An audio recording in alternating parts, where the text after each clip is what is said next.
Fundamentales que el creyente tiene que tener o que el Señor nos ha dado para la identidad de la iglesia. Debemos de comenzar primero, habíamos hablado en el punto número 1, de saber quiénes somos y para qué hemos sido redimidos. Y nosotros habíamos leído eso en Isaías, donde Dios dice que este pueblo que he formado, para gloria mía lo he creado. Es decir, el pueblo de Dios y tú y yo estamos en esta tierra, y el primer punto fundamental que debemos grabarnos en nuestro corazón es que hemos nacido para la gloria de Dios. Y cualquier cosa que hagamos, sea que comamos, sea que bebamos, sea que durmamos, sea que estemos en una comida para fraternar, sea que estemos en la Santa Cena, todo debemos hacerlo para la gloria de Dios. Amén. Por lo tanto, ese es el primer punto. Y en este punto habíamos tenido un repaso algo para que sepan todos que Dios nos ha dado características, nos ha dado elementos que puedan reflejar esa gloria nuestra hacia Él. El primer elemento es el culto a Dios. Y en el culto a Dios se incluye la alabanza.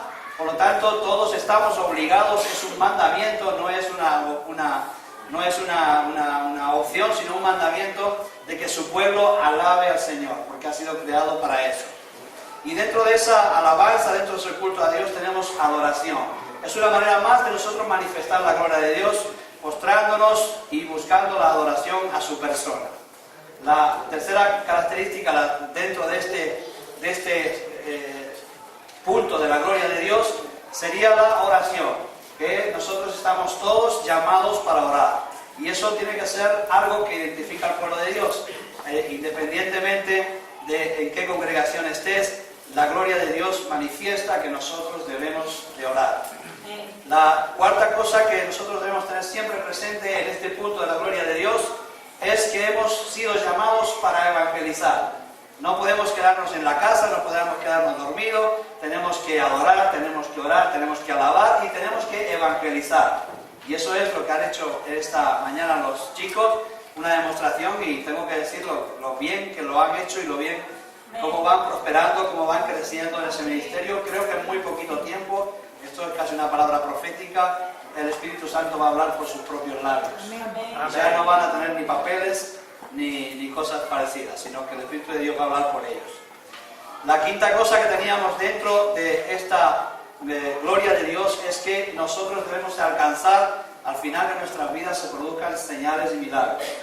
Es una característica de la gloria de Dios. Sean señales, sean milagros para la gloria de Dios. Y cualquier cosa que hagamos debe ser para la gloria de Dios. Este era el primer punto. En el segundo punto habíamos hablado de la necesidad del conocimiento. El creyente tiene por obligación crecer en el conocimiento de Dios. Y habíamos hablado que el primer conocimiento que Dios nos da a todo creyente es el espiritual e íntimo. Nadie se convierte por conocer la palabra, sino por la experiencia personal con Jesucristo. Amén. Y ese es lo que ocurrió en el Nuevo Testamento, en los primeros años, cuando no estaba escrita la palabra, no estaban escritas las cartas. La manera que Dios obraba es revelando su persona, conocimiento espiritual íntimo. No había conocimiento escritural porque no existía la escritura.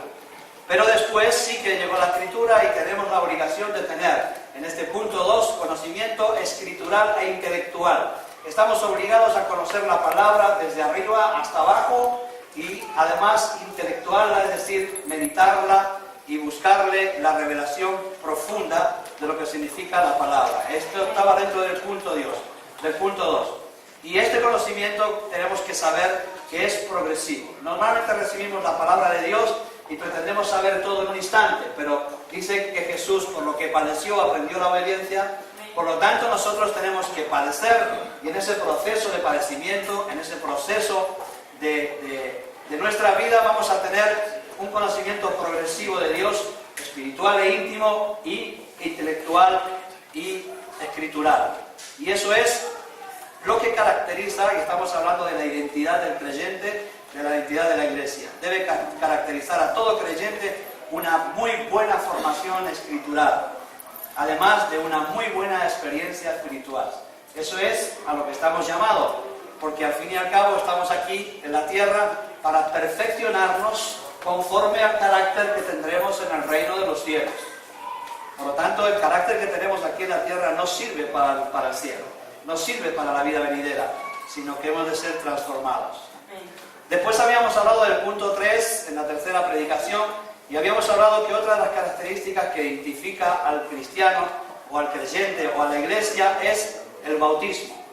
El bautismo en agua, que lo habíamos mencionado como señal de arrepentimiento, y el bautismo en el Espíritu Santo y fuego, que es una obligación recibir.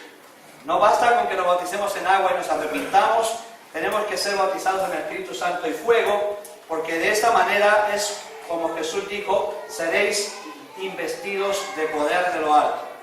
Entonces, la investidura del poder de lo alto viene a través del bautismo del Espíritu Santo y fuego, que cada uno va a saber cuando le llega, porque es absolutamente descriptible. Por lo tanto, también es una identificación con Cristo, bautizarnos en agua, en señal de arrepentimiento, bautizarnos en el Espíritu Santo en recepción de poder, y otra identificación con Cristo es la Santa Cena. Esto también de la Santa Cena es un mandamiento sagrado, un sacramento que se llama. Por lo tanto, es obligado cumplimiento que los creyentes participen de la Santa Cena. No pueden quedar exentos, no pueden quedar fuera. Otro elemento que identificaba en este tercer punto de la identificación con Cristo es la santidad y la santificación. La santificación es el proceso que nosotros vamos a tener desde que nos convertimos hasta que somos perfectos, perfeccionados. Para Dios somos santos desde el primer minuto, pero en nuestras vidas tiene que sufrir un proceso de santificación hasta alcanzar la santidad, hasta alcanzar la perfección. Porque Jesús dijo, ser perfecto como vuestro Padre que está en los cielos es perfecto. Por lo tanto, es un reto posible. No es imposible, sino posible. Amén. Está escrito. Así que tenemos que ir en ese camino, y esos son los 3 puntos que habíamos hablado, y ahora entramos en el cuarto punto que me parece que nos llegamos, que es relaciones fraternales. Y estamos hablando de 3 puntos, 4 puntos, 5 puntos de identificación del creyente. Relaciones fraternales. En los 3 primeros puntos hemos hablado todo lo que concierne a nuestra relación con Dios. Y hay gente que se queda en nuestra relación con Dios, que quiere solamente tener relación con Dios. Todos los hermanos le estorban, todos los hermanos le sobran, toda la gente le queda fuera. Ellos dicen, pueden decir, yo solamente quiero estar con Dios. Entonces, esto no corresponde en absoluto con uno de los principios fundamentales de nuestra identificación con Cristo. Porque dice en 1 de Juan capítulo 4, 21, que el que ama a Dios, ame también a su hermano.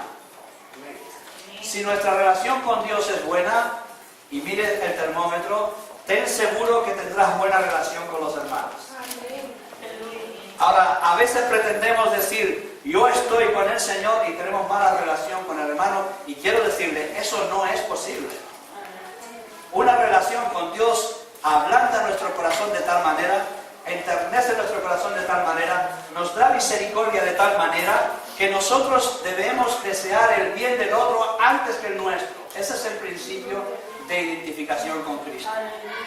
Si Cristo hubiera mirado por él en lugar de por nosotros, todavía hubiera quedado sentado allá a la diestra del Padre, contemplando cómo la humanidad se pierde. Pero él dijo, yo voy a buscar el bien de ellos y voy a procurar el mal mío. Y él se llevó encima el castigo que nosotros merecíamos. Bien, para un buen cristiano tiene que ser redentor de sus hermanos y tiene que buscar el bien de él, del otro, en lugar del suyo propio.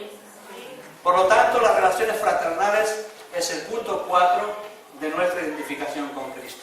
No haga caso a nadie que le diga que tiene buena relación con Dios, que esté peleado con todos los hermanos. Es mentira. Porque lo dice aquí, y porque hemos tenido la experiencia de estar con Cristo. Y cuando yo me convertí, yo abrazaba a cualquiera. Todo el que me venía era amigo mío.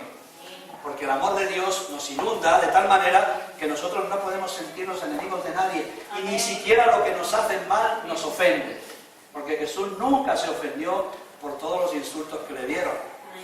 Por lo tanto, es porque el carácter de Dios en nosotros hace que soportemos todo lo que los hermanos nos hagan.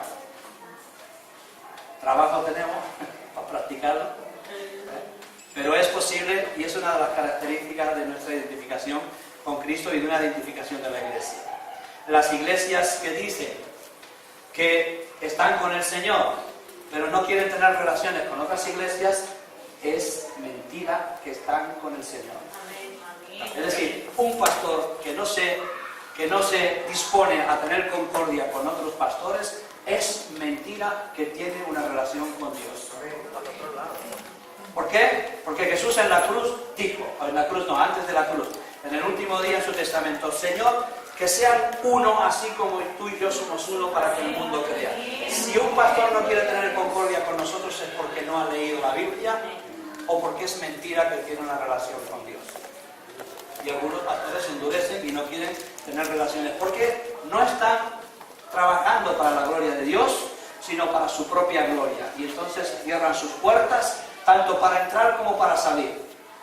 Y entonces están siempre preocupados de llevar membresía o de impedir que las membresías salgan.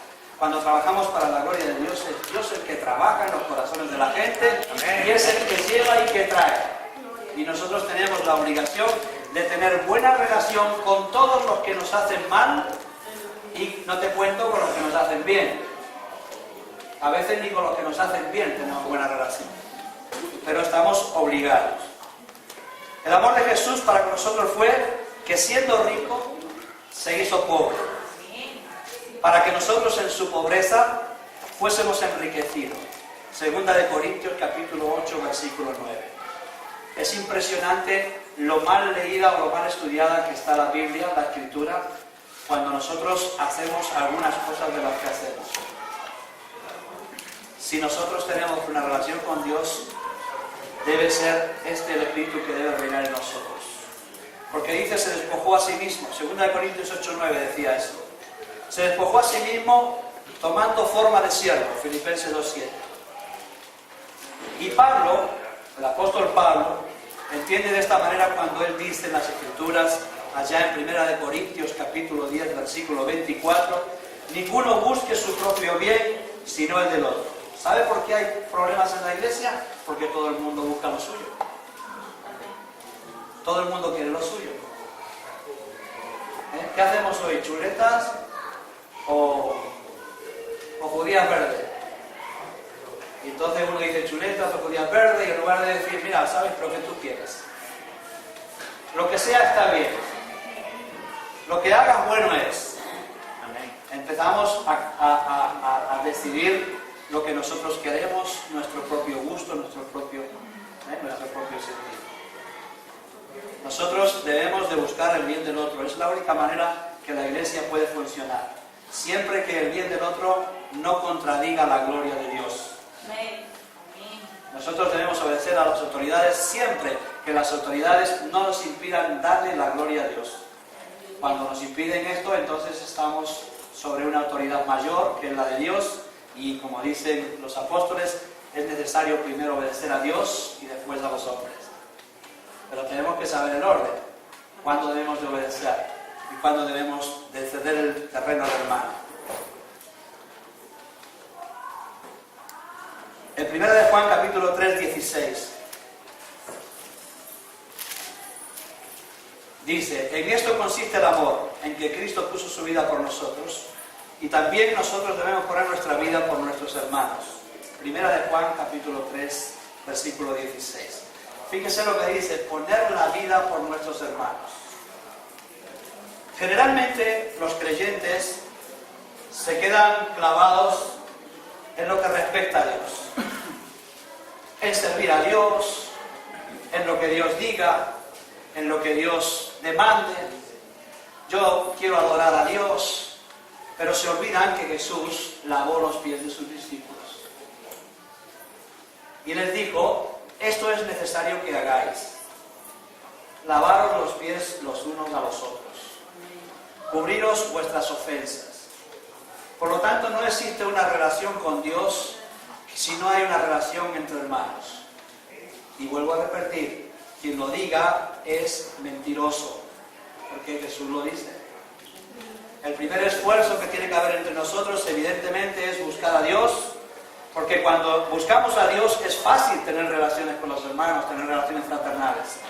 Cuando Dios está en nuestra vida es muy sencillo, porque el gozo de Dios inunda tu vida y otras muchas cosas te sobran. Pero cuando Dios nos llena la vida, buscamos llenarla con cualquier cosa. Nos discutimos por cualquier cosa, nos peleamos por cualquier tontería, porque no estamos llenos de Dios. Cuando uno es lleno de la presencia de Dios, cuando el Espíritu Santo inunda a una persona, esta persona es capaz de ceder todo. Los primeros discípulos te dieron todas sus pertenencias, las entregaron a los apóstoles para que ellos ministraran el reparto entre los hermanos. Porque el corazón de Dios, el corazón de ellos fue inundado por la presencia de Dios. Por lo tanto, el buen termómetro de tu relación con Dios está en tu relación con los hermanos, en tu relación con tu pareja, en tu relación con tus hijos. Úsalo como barómetro, úsalo como termómetro de tu temperatura espiritual. Y nunca digas que estás bien con Dios si estás peleado con media iglesia. Porque no es posible. Porque no es posible. Porque no es posible. Tú tienes fe, tú tienes confianza, sabes que Dios vive, pero Dios no hace favores a quien no está arreglado con sus hermanos. Dice también otra palabra Jesús que dice, cuando vengas a traer tu ofrenda y sepas o recuerdes que tienes un problema con tu hermano, deja tu ofrenda ahí a la puerta y antes de darme la ofrenda vas y te arreglas con tu hermano. Porque si no, la ofrenda no es recibida. Por eso muchas cosas que pedimos a Dios no nos son concedidas. Porque no usamos los principios establecidos, que son arreglar nuestros asuntos entre nosotros. Y después Dios recoge nuestra ofrenda y la hace y la multiplica o en bendiciones naturales y en bendiciones espirituales.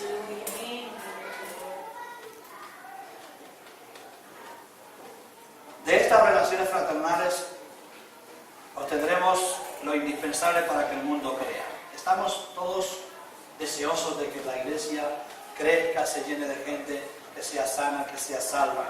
Estamos todos deseando que colaboren, que estén con nosotros juntos, que la caja roja produzca el fruto apetecible. Pero, ¿sabes? No hay posibilidad ninguna de que el mundo crea si la iglesia no está unida. Amén. Si la iglesia no está unida, y si la iglesia estuviera unida, ¿usted sabe cuántos paseos en la calle nos ahorraríamos para evangelizar? Porque fíjese una cosa, Noé, Dios le dijo, voy a juzgar a esta generación, te voy a dar a ti por ser justo, salida con tu familia. No sabemos si la familia era justo, pero él sí era justo, y cuando uno es justo, toda su casa es salva, dice la palabra. Entonces, voy a salvar toda tu familia y quiero que pongas una pareja de animales de cada especie. Ahora, si nos dicen eso a nosotros, no vean la que tenemos para ir a buscarlos. Pero resulta que no fueron a buscarlos, vinieron ellos. De dos en dos. De dos en dos, sin que nadie los llamara, pudieron oír, siendo animales como eran, pudieron oír la voz de Dios y la voz de salvación, y aparecieron en el arca y Moisés estaba sentado a la puerta del arca. Que pase, que pase. La Biblia, en el segundo capítulo de los Hechos de los Apóstoles, dice que los discípulos estaban unánimes, juntos en oración, y el siguiente versículo es, y Dios añadía a la iglesia todos los que habían de ser salvos. Amén. Ya no salieron a predicar, salieron después. Salieron después, pero Dios añade. Si nosotros estamos unánimes juntos en oración, creyendo a Dios, teniendo fe de lo que Dios dice, la iglesia se va a llenar sin que salgamos a buscarlos. Ahora, Dios quiere que salgamos a buscarlos después también, porque si no nos haremos cómodos. Pero yo nací en una congregación que yo estuve 4 a 3 años en Argentina y no sé si salí 2 veces a repartir unos folletos por el barrio. Pero aquella iglesia se llenaba todos los domingos y con gente diferente. Ahora les puedo asegurar que allí había unidad, que había un culto glorioso, que era pisar adentro y sentir la presencia de Dios de una manera extraordinaria, y no había ni que salir a evangelizar, porque no, por más gente que hubiera venido no hubieran habido dentro. Dios añadía cada día los que han de ser salvos. Si usted y yo estamos juntos y oramos, dice la palabra de Dios que si dos se ponen de acuerdo, le daré todo lo que pidan. Entonces, lo único que hay que hacer no es salir a la calle, dos en desacuerdo, para que venga gente aquí y luego vean nuestro lío. No, tenemos que estar unidos, que es lo que demuestra una buena relación con Dios, la unidad. Y entonces, cuando nosotros nos ponemos a orar, y si vamos a salir a evangelizar, nos vamos a encontrar con la gente en la puerta entrando, queriendo saber de Dios, queriendo saber algo, queriendo recibir esperanza, queriendo recibir bendición. Pero somos más duros que los animales, porque los animales fueron al arca, y eso que no tienen oído natural para oír, pero ellos asistieron todos al llamado que Dios les hizo. Porque nosotros, por muy duros que seamos, cuando estamos unidos, cuando creamos el ambiente propicio para que Dios haga su parte, su trabajo, que interactúa con nosotros, cuando cumplimos ese objetivo, la presencia de Dios hace que corra por la ciudad. Amén. Y la gente oiga cosas que nunca oyó. Hay personas que oyen la voz de Dios, ven a la iglesia y no son creyentes. Porque cuando tienen que ser salvos, Dios pone en ellos los requisitos necesarios para que de alguna manera aparezca aquí. Para que de alguna manera aparezca aquí o en otra congregación. Pero por cuanto ellos oyen la voz de la unidad. Todos ustedes, al igual que yo, por eso me esfuerzo una y otra vez en nuestras relaciones fraternales, que a mucha gente no le gusta. Algunos decían, oye, que esto no es un restaurante para comer juntos. Todos los días comían juntos en la iglesia antigua. Todos los días come usted con su familia, y todos los días come usted con su familia natural, todos los días puede comer usted con su familia espiritual. Y eso no significa que estamos fuera del contexto bíblico, al contrario, estamos más adentro de lo que están algunos que critican eso. Porque las relaciones fraternales demuestran nuestra relación con Dios. Por lo tanto, sigamos creyendo a Dios con respecto al proyecto que tiene con nosotros en este lugar. Y cuanto más fuerte sea la fraternidad, más poderosa será también en el terreno espiritual, más victoria Dios nos dará y seremos vencedores en todo lo que ahora nos hace sufrir y padecer. Por lo tanto, querido hermano, desaparezcamos de nuestro lenguaje ese asunto de que solo servimos a Dios. Que no existe servicio a Dios si no se sirve a los hombres, porque eso fue lo que hizo Jesús. Estaba sirviendo al Dios Padre, era servido por los ángeles en la gloria eterna, y Él dejó su comodidad para venir a servirnos a nosotros. No lo digo yo, que lo dice la Biblia. Amén. Dice Jesús, no he venido para ser servido, he venido para servir. Amén. ¿Para qué está la iglesia? Para servir. Cuando viene el vecino de al lado a pedir comida, le servimos, aunque yo me quede sin ella. Amén. Cuando viene la gente a pedir lo que necesita, nosotros los servimos sin derroche, con control, porque somos mayordomos y debemos de saber lo que existe la mayordomía. Sin derroche, damos al que haga falta, y hay quien también se quejó porque le damos comida a los de afuera. Estamos para servir a los de adentro y a los de afuera en lo que nos sea posible. Amén. Si es posible en la comida, si es posible en el evangelismo, si es posible en el servicio, en lo que sea. Y una iglesia es poderosa cuando se vuelve sirviente. Cuando una iglesia solamente se cierra de puertas para adentro, es una iglesia en un sentido laboral, en un sentido de servicio, es inútil. Porque nosotros somos la sal de la tierra y la luz del mundo. Amén. Por lo tanto, tenemos que salarnos entre nosotros. No. Nosotros somos la sal para salar a los de fuera. Y somos la luz para dar alumbrar a los de afuera. Por lo tanto, seguiremos abriendo las puertas para dar servicio a los de afuera, se conviertan o no se conviertan.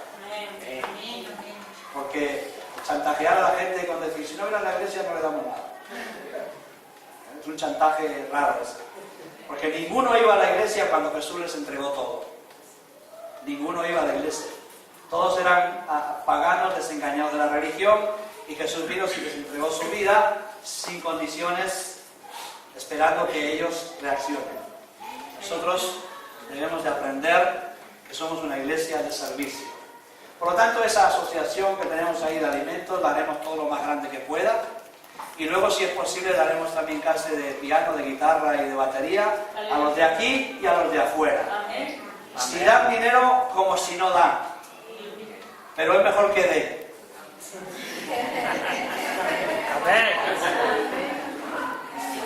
Así que cuando repartamos vamos a poner una hucha en la puerta. No vamos a pedir nada, pero el que quiera puede dar algo, porque también necesitamos que algunas personas, el día que hicimos la carne, yo que sé, estuvimos ahí 3 o 4 horas haciendo paquetitos de carne.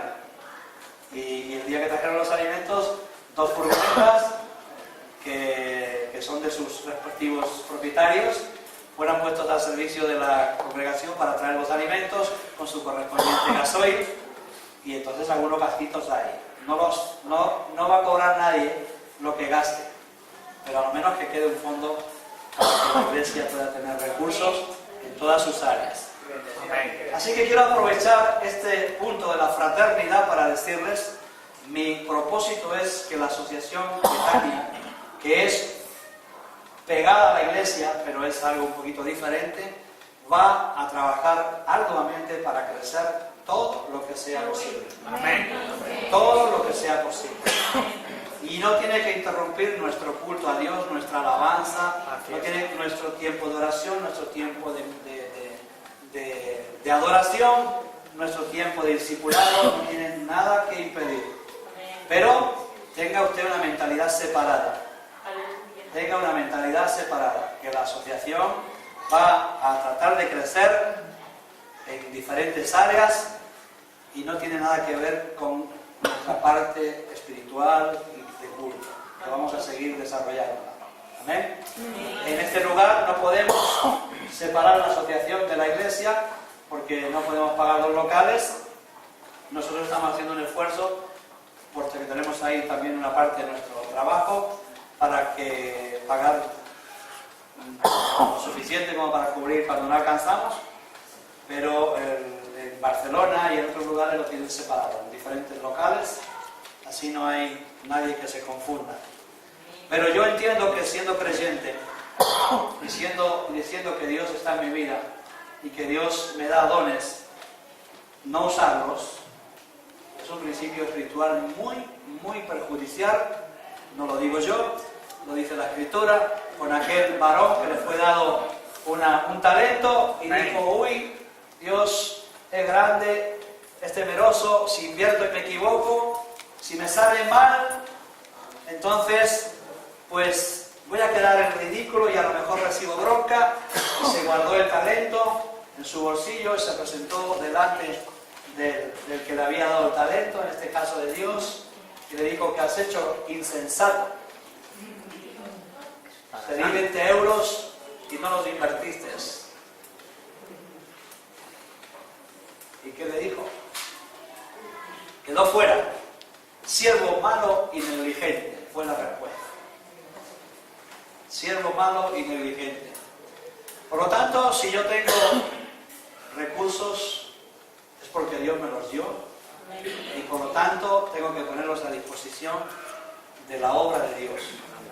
Ese es el principio de identificación de los creyentes. Y si no estamos identificados en todas estas cosas, estamos creando un problema en nuestro entorno, porque estamos faltando a los principios de Dios. ¿Amén? ¿Queda claro el asunto de la fraternidad? Amén. O sea, si pudiéramos comer, aquí estamos comiendo todos los días 4 o 5, como no le cuesta nada a nadie, que es de la carne que nos han regalado, que no es de la asociación de la Comunidad Europea, es un regalo de otra asociación. Entonces, estamos comiendo todos los días 3 o 4 personas aquí, porque estamos al servicio de la iglesia. Si no, mira aquella librería qué bonita que está. La hemos hecho aquí, 4 varones, no hay ningún mérito, pero la hemos hecho. Porque estamos arreglando sillas por ahí, porque hemos desarmado los... Estamos aquí haciendo cosas, como no tenemos trabajo, nos venimos aquí y nos entretenemos, a lo menos nos comemos un filete. Ahora, estamos carnívoros. El día que no tengo un pescado, no va a ser tan mal. Mañana vengo. Mañana bien, pueden venir, están invitados a venir. Están invitados. También, hermano. Estamos venidos, así que Manuel ya sabe. Mañana hay que aumentar hay que descongelar un filete más. Bueno, quiero decir que estamos muy contentos de estar juntos y cada vez que podemos, usted sabe que nosotros y mi familia somos muy fraternales. Nos gusta estar reunidos lo máximo posible, porque además entiendo que es bíblico. Así que no se alarmen porque comemos aquí, porque estamos juntos, porque tenemos nuestras fiestas naturales, porque nosotros podemos tener fiestas carnales para la gloria de Dios. ¿Eso puede ser o no? Amén. ¿Podemos tener fiestas carnales para la gloria de Dios? No fiestas de pecado, fiestas naturales. Somos hombres, somos mujeres, no estamos todavía transfigurados. Por lo tanto, comemos, bebemos, cantamos, nos alegramos, comemos, nos vamos a la boda, nos casamos, nos damos en casamiento, que luego ya no pasará, y lo hacemos para la gloria de Dios. Porque la diferencia está en poner gloria en lo que hacemos. Por lo demás tenemos que hacer lo mismo que hace el mundo. No lo mismo que hacen con el espíritu de ellos, pero sí tenemos que asistir al trabajo, tenemos que ir a comprar, tenemos que entrar en los lugares donde entra cualquier otro. ¿Amén? Media horita, 5 minutos y termino. Y el punto número 5 es la iglesia. La iglesia del Señor, quiero que sepan ustedes, no es donde hay 3.000, ni 5.000, ni 10.000, ni 30, ni 40, ni 20, ni 10, ni 3, donde hay 2 o 3 reunidos en su nombre, ahí está el Señor. El apóstol San Pablo se dirigía a la iglesia que está en Corintio. Quiero que sepa que mi concepto de iglesia es que en Guadalajara hay una sola iglesia. Dios no nombra una iglesia por ciudad. Aquí hay 8 o 10, pero para Dios hay una iglesia de Guadalajara. Si usted como profeta algún día recibe una palabra profética, para la iglesia que está en Guadalajara, sepa que también es para vosotros. Amén. Porque nosotros entendemos la iglesia local, pero en la ciudad entendemos la iglesia como una sola iglesia para Dios. A la iglesia que está en Corintios, y posiblemente había más de 1 o 2 congregaciones, pero para Dios, para el apóstol Pablo, la iglesia es una sola, por ciudad. Nosotros nos reunimos en congregaciones porque donde hay 2 o 3 reunidos, allí está el Señor. Y el apóstol San Pablo se dirige a la iglesia que está en la casa de fulano. ¿Cuántos había en la casa de fulano? No sabemos, pero había más de 2. Entonces a la iglesia que está en la casa de alguno de ustedes, cuando se reúnen en el nombre de Jesús, también son iglesia. Porque la iglesia del Señor son los redimidos del Señor, no son los locales, no son los templos, no es nada físico, es la congregación. La iglesia es la congregación de los santos. Donde quiera que se congreguen 2 o 3, eso es la iglesia del Señor.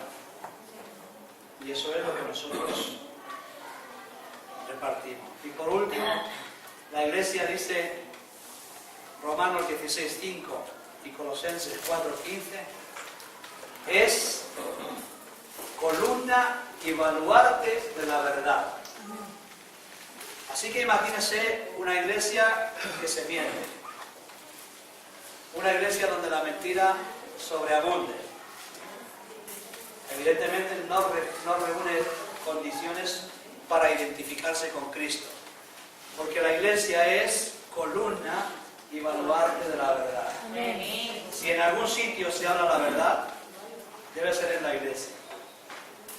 Si en algún sitio no hay nada que ocultar, es en la iglesia. A veces ocultamos las cosas porque somos muy chivatos, las hacemos correr por donde no deben y las ocultamos. Pero quiero decirte una cosa, todo lo oculto saldrá a la luz. Amén. Así que si usted está en la iglesia y quiere vivir cosas ocultas, está en un mal sitio. Está en un mal sitio, porque en la iglesia todo se descubre, todo se sabe, y cuando no se sabe viene el Espíritu de Dios y lo revela. Amén. Y nos muestra que hay pecado, nos muestra que hay faltas, nos muestra que estamos en desorden, y pretendemos a veces vivir en la iglesia sumergidos en la mentira, sumergidos en los subterfugios, sumergidos en las cosas ocultas. Pues no es posible. Porque la iglesia es columna y baluarte de la verdad, y todo lo que ocurre en la iglesia se va a ocupar el Señor de que salga. Amén. Amén. Ya usará a quien quiera. Procure usted no ser instrumento para sacar luz de lo que no debe, pero Dios siempre tiene a alguien para hacer las cosas. Tiene a un enemigo que susurra al oído de muchos que están dispuestos a escucharle para que salga algo que no debería salir. Pero cuando una persona vive en el Señor, ¿qué tiene que ocultar? ¿Qué tiene que ocultar? Entonces, no tengamos problemas si estamos en el Señor de decir la verdad. No se la digamos a cualquiera. Tampoco lo vamos a hacer porque no estamos perfeccionados para entender eso. Pero sí que podemos con toda confianza hacer y ser ese baluarte que Dios quiere en la ciudad de Guadalajara. Ser los hombres y las mujeres de verdad. Y a veces nos cuesta, porque estamos tan acostumbrados a mentir para salvarnos de algunas cosas que nos parece que es bueno, está bueno. Pero no es bueno, porque la mentira tiene una trampa muy corta que dicen aquí en España, y enseguida te van a pillar, y encima que van a descubrir el problema, te van a decir que es mentiroso o que es mentiroso. Seamos abiertos, seamos sinceros, busquemos al Señor para que Él haga la obra en nosotros. ¿Amén? Amén. 40 minutos. Amén. Que el Señor les bendiga.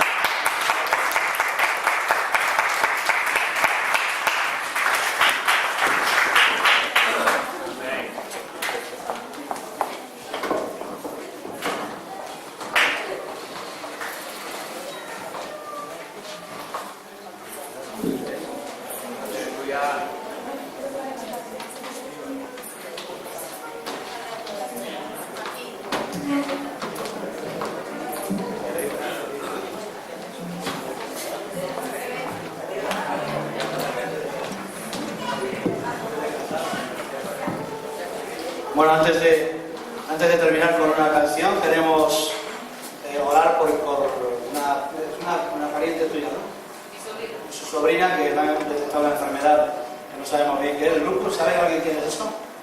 La enfermedad del lupus. La piel. Bueno, le han detectado y le han dicho que es grave. Vamos a orar por ella. Así que en el nombre de Jesús rogamos la bendición sobre, ¿cómo se llama? Sobre Jocelyn. Tú conoces su vida, Señor, tú conoces toda su enfermedad. En el nombre de Jesús nosotros declaramos y decimos que ella puede ser sana por tu gracia, y por medio de nuestras oraciones, Señor, tú puedes alcanzar su vida, Señor. Te rogamos que la liberes plenamente de esa enfermedad, Señor, que tengamos noticia de que la bendición ha sido y alcanzado a esta chica, Señor, para que tu gloria sea, Señor, manifestada. Te rogamos también por los enfermos que están aquí, por Maribel con su problema, por María, Señor, por su tierna. Te rogamos la bendición. Derrama tu gracia sobre Manuel, Señor, con su vista. Te pedimos, Señor, que podamos ver esas señales, esos milagros hechos en tu nombre, Padre, porque tú puedes hacerlo y porque confiamos en tu palabra, en el nombre de Jesús. Amén. Amén. También queremos decir que ha venido una señora nueva. ¿Cómo se llama? Sofía. Le damos la bienvenida. También vino Juan, que estaba por acá.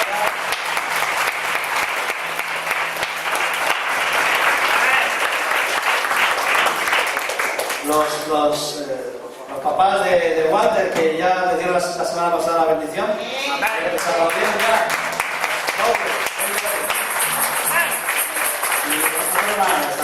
una hermana más, ya está toda la familia aquí.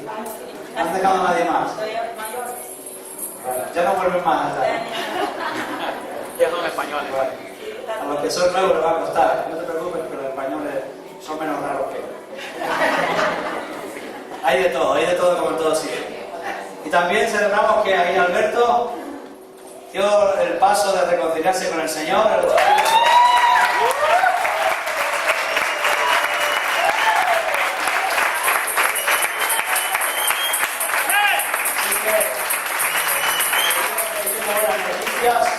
El muchacho que estaba por aquí es un mendigo que dice que va a estar aquí detrás.